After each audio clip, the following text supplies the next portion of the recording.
પછી મને ખૂટે?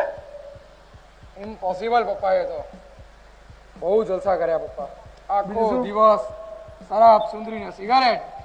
આમ તો જો કે રાત્રે કસીનોમાં તો પપ્પા બહુ જ ઉડાડ્યા. દારૂ પાણી પીધું જ નથી પપ્પા મેં તો. વાહ બેટા વાહ, શાબાશ બેટા શાબાશ. પપ્પા બીજું કઈ તકલીફ નથી? જરાય નહીં પપ્પા.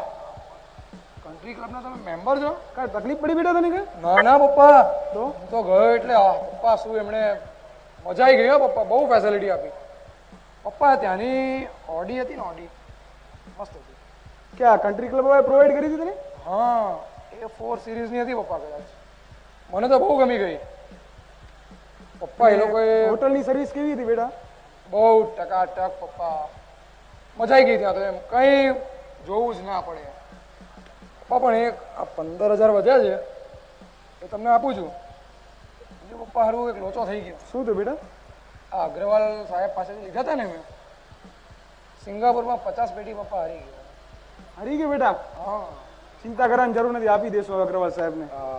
તો વાંધો નહીં, બસ જલસા કર બેટા, જલસા. તું મારે જ વાપરવાના છે ને પપ્પા. અને આવો એક તારા અંકલ નો ફોન આવ્યો હતો બેટા.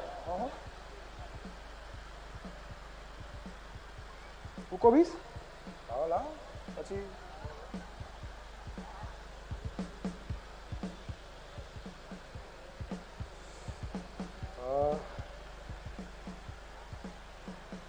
बात कर ले अंकल से।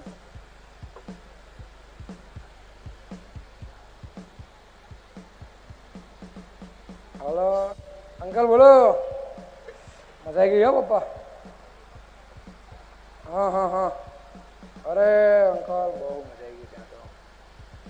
આ પપ્પા હોય પછી મારે શું ચિંતા હોય? અરે અંકલ અત્યારે નહીં, આપણે પછી વાત કરીશું એની. હા હા હા, હું તમને મળવા આવું ને ત્યારે, બરાબર ને? પછી શાંતિથી વાત કરીશું આપણે. મૂકું હાલ. અરે બેટા શું થયું? કઈ નહીં પપ્પા, એ તો શું પ્રિન્સ ને ક્વીન તો નથી મળી ગઈ ને બેટા? ના ના પપ્પા, એવું નથી. તો બીજી બધી વાત હતી. મેં તો અંકલ શાંતિથી વાતો કરીશું આપણે. કાંઈ હોય તો કહી દેજે બેટા, શરમાજી નહીં. અરે પપ્પા, તારા પપ્પા તારા મિત્ર જેવા જ છે. હું તમારાથી શરમાવું? તમે મને જલસા કરાવો અને હું જલસા કરું, બીજું શું જોઈએ મારે? સાચી વાત છે બેટા. તો અત્યારે તારા મિત્રો સાથે તું જા અને પર બીજું કઈ કામ હોય તો કે.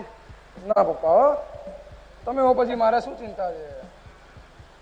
કામકાજ પપ્પા તમે કહેજો ને, ધંધામાં કે બેટા ધંધામાં તો કોણ સંભાળશે? હું સંભાળું, તને વાપરવાના છે બેટા. ઉડાડ તું રૂપિયા. હા પપ્પા, તો હું નીકળ બેટા. અને બધાને આમ તો મેં બોલાવી લીધા છે અને અમે જઈએ છીએ જોવા. જઈ આવો, ફરી આવો, બરાબર? રૂપિયાની જરૂર હોય તો કહેજે. હા પપ્પા, તમે છે ને ઓલ ઇઝ વેલ કરજો. All is well. પેલો મળે નહીં મને. સાચી વાત, સ્વામિનારાયણ નહીં મળે તને. જા પારસી વાત આપું, સ્વામિનારાયણ નહીં મળે તને. હેરાન કરી નાખે છે પપ્પા મને. સાચી વાત છે બેટા. હવે તો એટલે પત્તું લઈને ફરું છું. સાચી વાત છે. બંદૂક આવું? બંદૂક ભલે પપ્પા.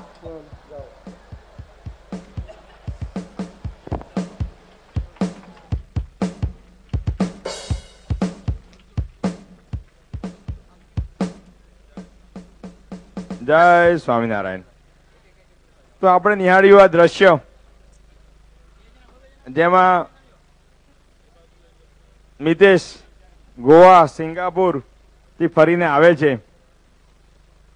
અને બાપ બેટો એની વાતો કરતા હોય છે. તમે જોયું મનોજભાઈ શેઠ પૈસાના મદમાં મદમસ્ત હોય છે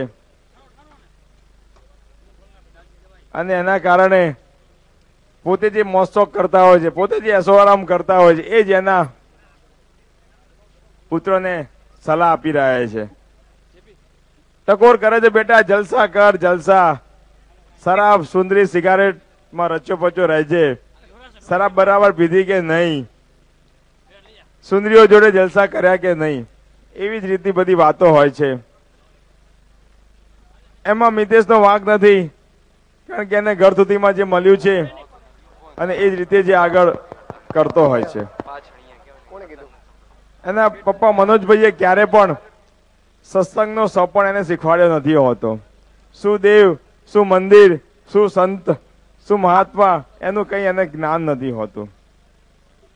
ગોવાથી આવેલો આ મિતેશ પપ્પાને બધી વાત કરે છે અને ઘણા દિવસથી બહાર ગયો હોય છે એટલે એને ભાઈબંધોને મળવાની તલબ લાગે છે. ભાઈબંધોને પોતાની મોટી મોટી વાતોથી રાજી કરવા, ભાઈબંધોની વાહવા લેવા માટે એ ઘરમાંથી બહાર નીકળે છે અને પપ્પાને કહે છે, પપ્પા ઓલ ઇઝ વેલ મારા માટે કરજો, જેથી મને પેલો મારો સત્સંગી મિત્ર જિજ્ઞેશ ભટકાઈ ના જાય. કારણ કે જિજ્ઞેશ જો ભટકાઈ જશે તો મારી ગોવા અને સિંગાપુરમાં ફરેલી મજા બધી ચકનાચૂર થઈ જશે, મારો આનંદ બધો પાણીમાં જતો રહેશે. એટલે પપ્પા તમે ખાસ મારા માટે ઓલ ઇઝ વેલ કરજો એમ કહી અને આ કુસંગી મિતેશ રસ્તામાં નીકળી પડે છે. ગોવાના અને સિંગાપુરના જલસા કરેલી વાતો કરતો કરતો વિચારતો વાગોડતો એ રસ્તામાં જતો હોય છે. એમાં એના ખરાબ નસીબ ગણો તો ખરાબ અને સદનસીબ ગણો તો સદનસીબ, એનો સત્સંગી મિત્ર જિજ્ઞેશ જ એને ભટકાય છે. જેનાથી એ ડરતો હોય છે, જેનાથી એ ભાગતો હોય છે, એ સત્સંગી મિત્ર જિજ્ઞેશ એને રસ્તામાં મળી જાય છે. તો નિહાળી આગળનું દ્રશ્ય, જેમાં રસ્તા ઉપર મિતેશ રૂમતો ઝૂમતો જતો હોય છે અને સત્સંગી જિજ્ઞેશ મળી જાય છે. તો નિહાળી આગળનું દ્રશ્ય, નાટક દુર્લભો માનુષો દેહો.